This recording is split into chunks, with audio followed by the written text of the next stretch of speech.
एक गरीब किसान की धनतेरस की कहानी। पुरानी कथाओं के अनुसार एक समय भगवान विष्णु मृत्यु लोक में विचरण करने के लिए आ रहे थे। तब लक्ष्मी जी ने भी उनसे साथ चलने का आग्रह किया। तब विष्णु जी ने कहा कि यदि मैं जो बात कहूँ तुम अगर वैसा ही मानो तो फिर चलो। तब लक्ष्मी जी उनकी बात मान गई और भगवान विष्णु के साथ भूमंडल पर आ गई। कुछ देर बाद एक जगह पर पहुंचकर भगवान विष्णु ने लक्ष्मी जी से कहा कि जब तक मैं ना आऊं तुम यहाँ ठहरो, मैं दक्षिण दिशा की ओर जा रहा हूँ, तुम उधर मत आना। विष्णु जी के जाने पर लक्ष्मी के मन में कौतूहल जगा कि आखिर दक्षिण दिशा में ऐसा क्या रहस्य है जो मुझे मना किया गया है और भगवान स्वयं चले गए हैं। लक्ष्मी जी से रहा ना गया और जैसे ही भगवान आगे बढ़े लक्ष्मी जी भी पीछे पीछे चल पड़ी। कुछ ही आगे जाने पर उन्हें सरसों का एक खेत दिखाई दिया जिसमें खूब फूल लगे थे। सरसों की शोभा देखकर वह मंत्रमुग्ध हो गई और फूल तोड़कर अपना श्रृंगार करने के बाद आगे बढ़ी।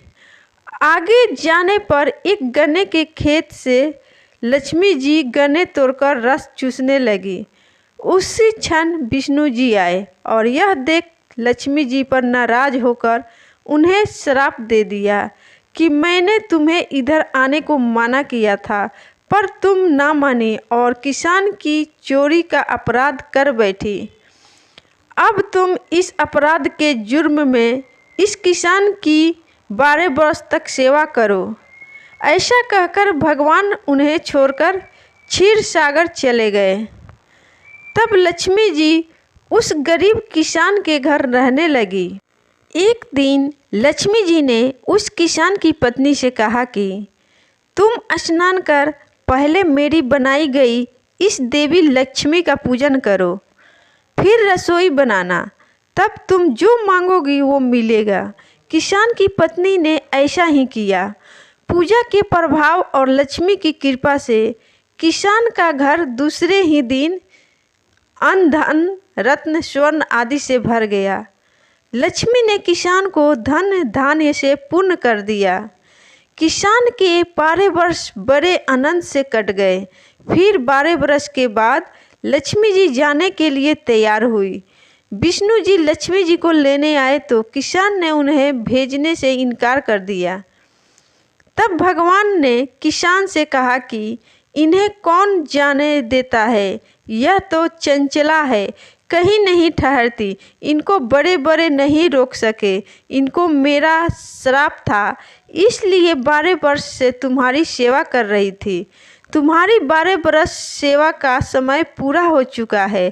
किसान हठपूर्वक बोला कि नहीं, अब मैं लक्ष्मी जी को कहीं नहीं जाने दूंगा। तब लक्ष्मी जी ने कहा कि हे किसान, तुम मुझे रोकना चाहते हो तो जो मैं कहूँ वैसा करो। कल तेरस है, तुम कल घर को लीप पोत कर स्वच्छ करना, रात्रि में घी का दीपक जलाकर रखना और शाम को मेरा पूजन करना और एक तांबे के कलश में 1 रुपया भरकर मेरे लिए रखना। मैं उस कलश में निवास करूंगी, किंतु पूजा के समय मैं तुम्हें दिखाई नहीं दूंगी। इस दिन एक दिन की पूजा से वर्ष भर मैं तुम्हारे घर से नहीं जाऊंगी। यह कहकर वह दीपकों के प्रकाश के साथ 10 दिशाओं में फैल गई। किसान ने लक्ष्मी जी के कथा अनुसार पूजन किया। उसका घर धन धान्य से पूर्ण हो गया। इसी वजह से हर वर्ष कार्तिक माह की तेरस को धनतेरस कहा जाने लगा।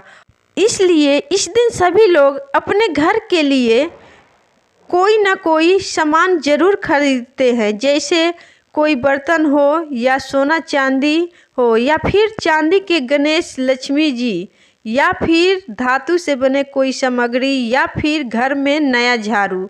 ज़रूर खरीद कर लाते हैं और ऐसा मानते हैं कि इन सभी चीज़ों में माँ लक्ष्मी का वास होता है।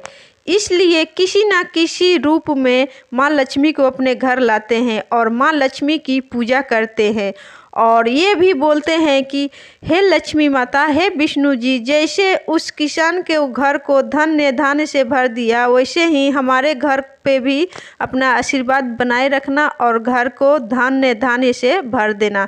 तो बोलिए लक्ष्मी माता और विष्णु जी की जय।